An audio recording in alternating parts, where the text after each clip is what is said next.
O FBI bateu na minha porta às 6h14 da manhã e perguntou por que meu vizinho tinha transferido 4 milhões de dólares para o meu nome. Eu não tinha resposta. Nem sabia o nome verdadeiro dele. Vou contar tudo o que aconteceu depois daquela batida. O interrogatório, as fotos, a ligação com minha mãe que mudou cada lembrança que eu tinha da minha infância. A carta que encontrei embaixo da minha porta antes do amanhecer. Faz 8 meses que tento descobrir como falar sobre isso. Ainda não tenho certeza de que tenho as palavras certas. Mas acho que a única saída é começar pelo começo, quando Harold Finch ainda era só o velho quieto da casa ao lado, e eu não tinha nenhum motivo para me perguntar por que ele me observava do jeito que observava. Ele se mudou para ao lado há 6 anos, uns 3 meses depois que eu comprei minha casa. Um pequeno sobrado de 2 quartos numa rua sem saída no interior de Columbus, Ohio. Nada de especial. Carvalhos velhos, entradas estreitas, vizinhos que acenam do carro, mas nunca aparecem para visitar. O tipo de rua onde você mora anos e ainda não sabe o sobrenome de ninguém. Harold Finch apareceu numa manhã de sábado com um único caminhão de mudança e sem ajuda alguma. Fiquei olhando ele carregar caixa sozinho a tarde toda, metódico, sem pressa, como um homem que já tinha feito isso muitas vezes e aprendido a não pedir nada de ninguém. Fui ajudá-lo com uma cômoda eventualmente. Ele me agradeceu do jeito que as pessoas agradecem quando não estão acostumadas a receber ajuda. Com cuidado, como se custasse algo. Ele devia ter uns 70 e poucos anos, cabelo prateado sempre arrumado, sempre de calça caque e camisa com botões, às vezes com um cardigan nos dias mais frios. Mexia no jardim sem parar, tomates principalmente, plantados em fileiras longas e cuidadosas ao longo da cerca do sul do quintal, tutorados com tirinhas de pano verde que ele mesmo amarrava. Cuidava dessas plantas com mais atenção do que a maioria das pessoas dedica às coisas que ama. A gente conversava às vezes, nunca por muito tempo. Ele era de voz suave, um pouco formal, o tipo de homem que escolhia as palavras devagar, como se sempre soubesse exatamente o que estava dizendo. Olhando para trás, isso deveria ter me dito alguma coisa. A primeira vez que senti que algo estava errado, ignorei na hora. Foi uns 2 anos depois que ele se mudou. Tinha sido uma semana difícil na firma de arquitetura onde eu trabalhava. Um contrato grande tinha caído, circulavam boatos de demissões. E eu mencionei de passagem numa das nossas conversas no corredor. Só desabafei rapidinho, do jeito que a gente faz com um vizinho quando não quer ligar para um amigo. Harold assentiu e disse: "Todo esse setor está contraindo. A queda do projeto Henderson não ajudou ninguém nessa área." Eu parei. "Como você sabe do projeto Henderson?" Ele deu um sorriso leve. "Cidade pequena", disse. "A notícia corre." Deixei passar. Disse para mim mesmo que ele provavelmente acompanhava as notícias de negócios locais. Mas voltou a acontecer. E de novo. Coisas pequenas, coisas específicas. Ele sabia quando eu tinha tido uma semana difícil antes de eu falar nada. Apareceu numa manhã de domingo com um refratário coberto com papel alumínio e disse que achou que eu talvez não estivesse com vontade de cozinhar. Exatamente no fim de semana em que eu estava lidando em silêncio com o fim de um relacionamento de 2 anos que eu não tinha contado para ninguém. Uma vez, ele mencionou um bairro onde eu tinha morado na faculdade, de um jeito que dava a entender que sabia que eu tinha morado lá, antes de eu ter contado qualquer coisa. Cada vez, eu encontrava uma explicação razoável. Cada vez, a explicação parecia levemente forçada demais. E todo verão sem falta, eu chegava em casa e encontrava uma sacola de papel na minha porta. Tomates do quintal dele. Sem bilhete. Só a sacola ali. Eu levava para dentro, usava no que estivesse cozinhando naquela semana e pensava: é isso que o Harold faz. É o tipo de vizinho que ele é. Nunca passou pela minha cabeça perguntar por que ele só deixava para mim. Terça-feira, início de outubro. Meu alarme estava marcado para 7. A batida começou às 6h14. Eu sei porque tinha acabado de olhar o celular me perguntando o que era aquele barulho.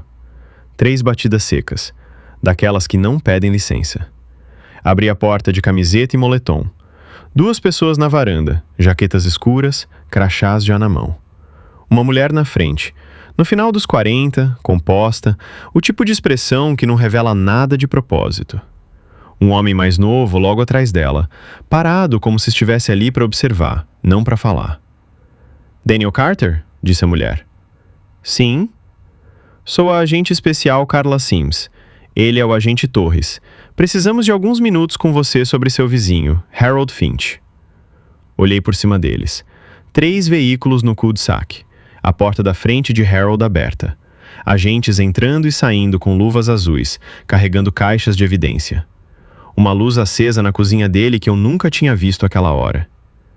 "Ele tá bem?", perguntei, ainda meio acordando, ainda processando. A agente Sims me olhou com aquela expressão cuidadosamente neutra. "Ele está sob custódia federal", disse ela. "A gente pode entrar?" Fiz café porque minhas mãos precisavam de alguma coisa para fazer e eu não sabia o que mais oferecer a 2 agentes do FB que tinham aparecido na minha porta de madrugada. Eles se sentaram na minha mesa de cozinha como se já tivessem sentado em milhares de mesas de cozinha antes. A agente Sims colocou uma pasta Manila em cima da mesa, mas não abriu, só deixou lá. Esse detalhe ficou gravado na minha memória. A pasta fechada, a paciência deliberada de não abrir ainda. "Harold Finch não é o nome verdadeiro dele", ela disse. "O nome verdadeiro é Robert Alan Mercer. 11 anos atrás, ele era o diretor financeiro de uma firma de investimentos de médio porte em Chicago chamada Elderton Capital. Ao longo de aproximadamente 4 anos, ele desviou sistematicamente fundos de clientes por meio de uma série de contas internas fraudulentas. Total de perdas dos investidores, $47 milhões. Ele desapareceu na manhã do dia em que seria preso. A gente está procurando ele desde então." Ela abriu a pasta. Deslizou uma foto pela mesa. Harold. Mais jovem, uns 50, talvez 55. De terno, parado em frente a um prédio de vidro. Postura confiante, olhos afiados. Quase sem nenhuma semelhança com o homem que cuidava de tomates ao lado. Quase. Os olhos eram idênticos. "Ele estava aqui há 6 anos", eu disse. "Bem ao lado." "A gente sabe." Ela disse isso sem ironia, o que de algum jeito tornou tudo pior. Eu não fazia a menor ideia. "A gente acredita em você." Dessa vez foi o agente Torres que falou, e ele disse de um jeito que deixava claro que já tinham investigado o suficiente o meu histórico para querer dizer isso de verdade. Então Sims juntou as mãos em cima da mesa e me olhou com firmeza. "Sr. Carter, há aproximadamente 3 semanas, uma série de transferências eletrônicas foi feita de contas conectadas a Mercer por meio de uma cadeia de entidades offshore. O valor total transferido foi de $3.900.000. Ela fez uma pausa, exatamente pelo tempo certo. "O dinheiro foi movido para uma conta registrada no seu nome legal completo, seu CPF americano." A cozinha ficou muito quieta. "Eu não tenho nenhuma conta assim", eu disse. "A gente sabe. A conta foi criada sem a sua participação ou conhecimento, mas legalmente está no seu nome." Ela estudou meu rosto com cuidado. "Sr. Carter, pode me dizer se tem alguma relação prévia com Robert Mercer? Alguma conexão com ele além de ser vizinho dele?" "Não", eu disse. "Nenhuma." Ela assentiu devagar. "Então, preciso que me ajude a entender uma coisa. Porque em 11 anos fugindo, Robert Mercer nunca entrou em contato com ninguém da vida que tinha antes. Nunca tentou acessar a maior parte dos fundos, manteve um perfil muito baixo e deixou quase nenhum rastro." Ela inclinou levemente a cabeça. "E aí, 3 semanas antes de ser preso, ele transferiu quase tudo que tinha sobrado. Para você?" Ela deixou a pergunta sem fazer. Ficou suspensa no ar entre nós como algo com peso. Eles ficaram sentados na minha mesa de cozinha por quase 3 horas. Quando se levantaram para ir embora, eu já sabia o esqueleto da situação legal. A fraude, as contas, o movimento lento e paciente do dinheiro ao longo de uma década. O que eu não sabia era a parte que importava. O porquê. A agente Sims parou na porta de saída. Ela pareceu considerar algo por um momento e então decidiu me contar. Quando a equipe revistou a casa esta manhã, ela disse, encontraram o segundo quarto. Ela disse assim, encontraram, como se estivesse escondido. Não era depósito, não era quarto de hóspede. As paredes estavam cobertas de fotografias. A equipe ainda está catalogando, mas de forma conservadora, há várias centenas. Ela me olhou diretamente. São fotografias suas, Sr. Carter. Algumas parecem ter uns 4 ou 5 anos. Você no trabalho, nesta rua, num supermercado, num parque. Várias foram tiradas com teleobjetiva de uma distância considerável. Não disse nada.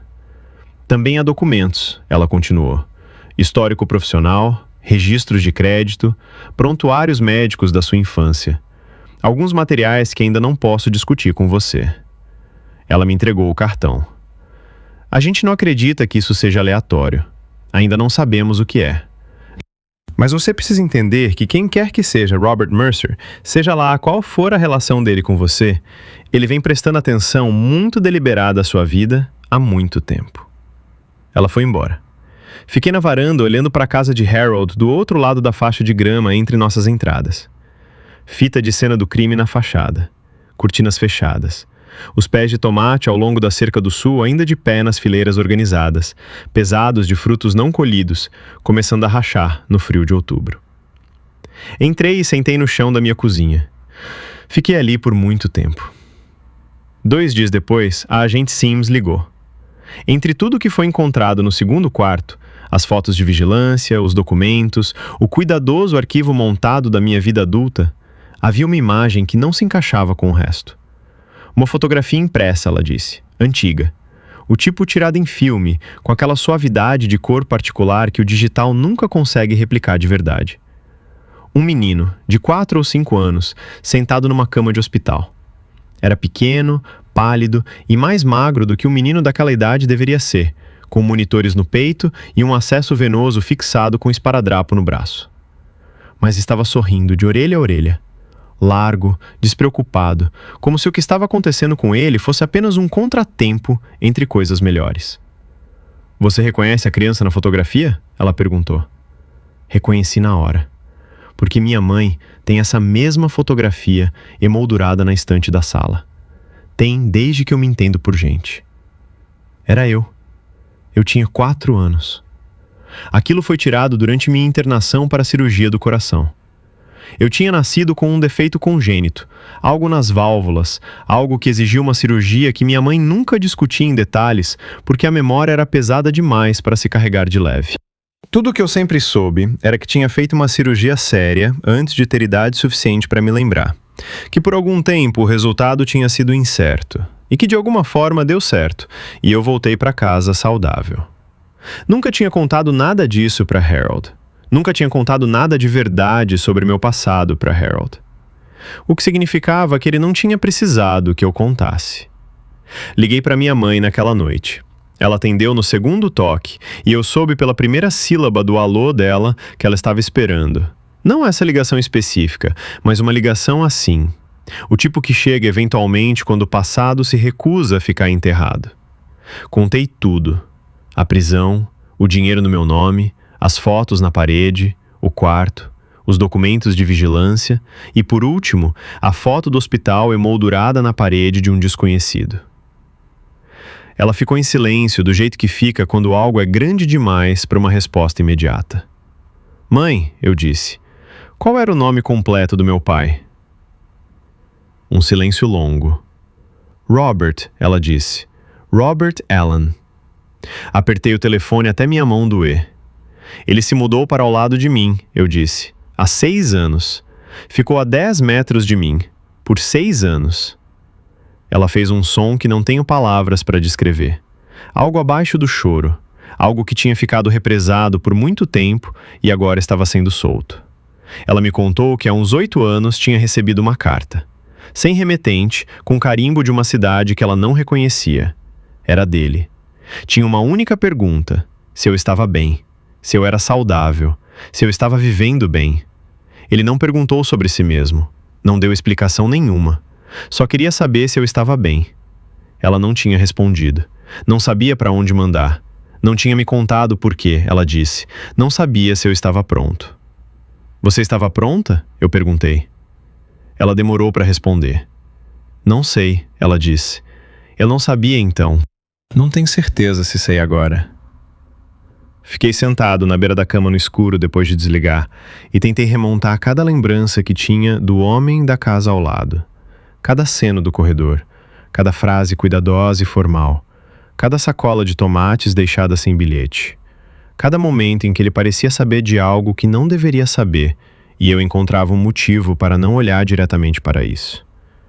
Ele tinha sido meu pai. Tinha vivido a 10 metros de mim por 6 anos e nunca disse isso. Eu ficava tentando entender que tipo de pessoa faz isso e sempre chegava no mesmo lugar. Alguém que não acredita ter o direito de dizer. Alguém que decidiu que ficar perto, em silêncio, sem reconhecimento, é o máximo que lhe é permitido ter. Fiquei pensando nisso por muito tempo. Chegou na manhã seguinte, antes do amanhecer. Encontrei quando abri a porta para pegar meu café. Um envelope branco simples no tapete. Meu nome na frente em letra cuidadosa e deliberada. Sem selo. Alguém tinha colocado ali a mão. Dentro havia uma única folha, dobrada em 3.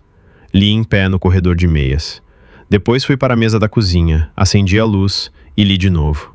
Vou compartilhar o que dizia. Não tudo. Parte é particular demais. Mas as partes que importam. Daniel, a essa altura imagino que você sabe o que eu fiz. A fraude, o dinheiro, os anos que passei fugindo. Tem pessoas que conseguem explicar os detalhes legais melhor do que eu. O que elas não conseguem explicar, o que preciso que você ouça de mim, é o porquê. Quando você tinha 3 anos, recebeu o diagnóstico de um defeito cardíaco congênito. A cirurgia que você precisava custava $190 mil. Sua mãe e eu não chegávamos nem perto disso. Trabalhei à noite, solicitei todos os programas de assistência que consegui encontrar, pedi emprestado para todo mundo que quis emprestar. Não foi suficiente. Os médicos nos deram uma janela, estreita, e ela estava se fechando. Eu tinha acesso às contas da firma. Disse para mim mesmo que era temporário. Disse para mim mesmo que ia encontrar um jeito de devolver. Disse muitas coisas. Mas a verdade por baixo de tudo era simples. Eu não ia deixar você morrer porque não tinha dinheiro suficiente. A cirurgia deu certo. Você tinha 4 anos quando entrou. 5 quando voltou para casa. Você estava saudável. E aí eu entendi, com total clareza, o que eu tinha feito. O que eu tinha tomado. E o que estava por vir para mim. Quero ser honesto com você sobre uma coisa, Daniel. Os $47 milhões, preciso que você saiba de onde vieram. Vieram de pessoas reais. Pessoas comuns que confiaram à firma suas economias de aposentadoria, seus pequenos negócios, seus futuros. Algumas perderam tudo. Conheço os nomes delas. Pensei nelas todo dia durante 11 anos. Não estou pedindo que você desculpe o que fiz a elas. Não estou pedindo que você simplifique isso. Não é simples. O que eu roubei para salvar sua vida também destruiu partes de outras vidas, e não tem como limpar isso. O que posso te dizer é que eu fugi porque sabia que uma pena de prisão ia definir sua infância. Disse para mim mesmo que você seria melhor sem um pai criminoso. Disse isso para mim mesmo por anos. Já não sei mais se acreditava nisso ou se só precisava de algo em que acreditar. Te encontrei quando você tinha 26 anos. Fiquei te observando de longe por quase 1 ano antes de me mudar para ao lado. Todo mês eu dizia para mim mesmo que ia encontrar as palavras. Todo mês eu olhava para o homem em que você tinha se tornado, sem mim, apesar de mim, e eu não conseguia encontrar o começo da frase. Então fiquei perto, prestei atenção, deixei tomates na sua porta e disse para mim mesmo que isso era alguma coisa. Não foi suficiente. Eu sei disso. Sabia toda vez que colocava aquela sacola na sua varanda e atravessava o jardim de volta. O dinheiro na sua conta é seu. Sempre foi para você. O que os tribunais permitirem que você fique, usa. Foi comprado a um custo que ainda estou pagando e pertence à vida para a qual foi destinado. Não peço perdão. Só peço que você entenda que cada decisão que tomei, as piores e as que tomaria de novo, vieram do mesmo lugar. Você era o motivo de tudo. Sempre foi você. Pai, Pus a carta de lado e olhei pela janela para o quintal ao lado. E fiquei ali por muito tempo com algo que não esperava. Não dor, não alívio. Algo mais difícil que os dois. Uma pergunta que eu não conseguia resolver. Meu pai roubou 47 milhões de dólares. Roubou de pessoas que tinham passado a vida construindo algo. Aposentados que tinham economizado cuidadosamente por décadas. Donos de pequenos negócios que tinham confiado à firma um dinheiro que não podiam perder. Pessoas reais, com nomes reais, que acordaram uma manhã e descobriram que seus futuros tinham sido esvaziados por um homem sentado num escritório de vidro. Alguns nunca se recuperaram. Isso não é hipótese.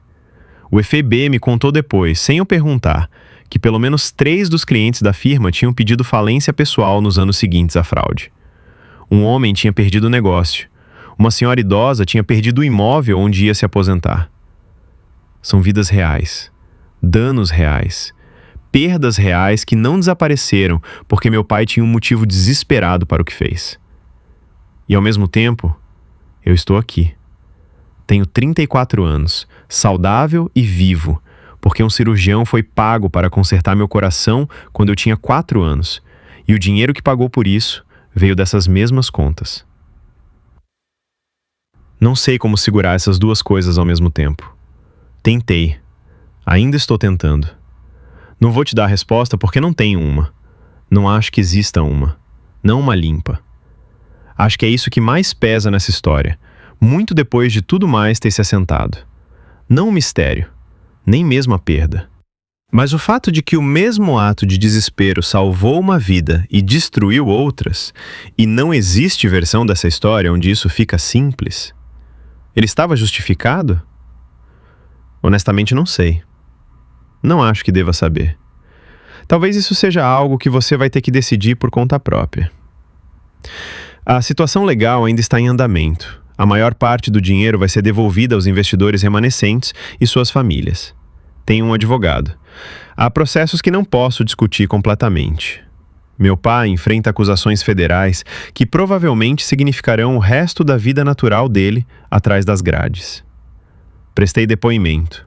Respondi cada pergunta que me fizeram. Não fui visitá-lo. Ainda não sei se vou. Penso em ir. Penso quase todo dia. O que eu diria? Se tem algo a dizer que a carta não cobriu? Se sentar na frente dele numa sala de visitas tornaria alguma coisa mais clara? Ou se só me faria sentir a distância entre o que poderíamos ter sido e o que realmente somos? Não consegui decidir. O que continua me prendendo, a imagem que não me larga, são os pés de tomate. Ninguém está cuidando deles agora. As fileiras que ele passou 6 anos mantendo organizadas viraram bagunça em 8 meses. A fruta abriu na primeira geada e não tinha ninguém para colher. Os tutores ainda estão de pé, amarrados com as tirinhas de pano verde, segurando plantas que já faz tempo não produzem mais. Ainda tenho a última sacola que ele deixou. Está na pia da minha cozinha. Movi ela 2 vezes, para o parapeito da janela, de volta para a pia. E toda vez que pego um tomate e seguro na mão, penso num homem atravessando aquela faixa de grama de madrugada e colocando uma sacola de papel na varanda do filho e voltando para o outro lado, sem bater. Sem deixar bilhete, sem pedir nada. Era assim que ele dizia o que não conseguia dizer. Esse era o vocabulário inteiro. Todo verão, por 6 anos, uma sacola de tomates deixada por um homem que tinha decidido que ficar perto de mim em silêncio era o máximo que ele tinha direito de pedir. Não sei que tipo de homem era meu pai. Sei o que ele fez. E sei por que fez. E sei que nenhuma das duas coisas conta a história completa de uma pessoa. As pessoas são maiores do que seus piores atos e maiores do que suas melhores razões. Aprendi isso nesses 8 meses, sentado com uma carta que li tantas vezes que as dobras já estão começando a rasgar. O que eu sei é o seguinte: em algum lugar por baixo da fraude e da fuga e dos anos de silêncio e do quarto cheio de fotografias, por baixo de tudo isso, havia um pai que não conseguia ver o filho morrer sem fazer nada. Ele fez uma escolha, salvou minha vida. Custou às outras pessoas coisas que nunca vão recuperar. E ele passou 30 anos vivendo dentro disso, carregando sozinho, cuidando do jardim, deixando tomates numa varanda, tentando ficar perto da única coisa que fazia tudo parecer que tinha valido a pena. Não consigo perdoar isso com facilidade. Também não consigo condenar com facilidade. Tudo que sei é que a última sacola ainda está na minha pia, e eu ainda não estou pronto para soltá-la. Não sei quando vou estar. Alguns homens passam a vida fugindo do que fizeram. Meu pai passou a sua correndo em direção à única coisa pela qual tinha feito tudo, só que nunca perto o suficiente para conseguir dizer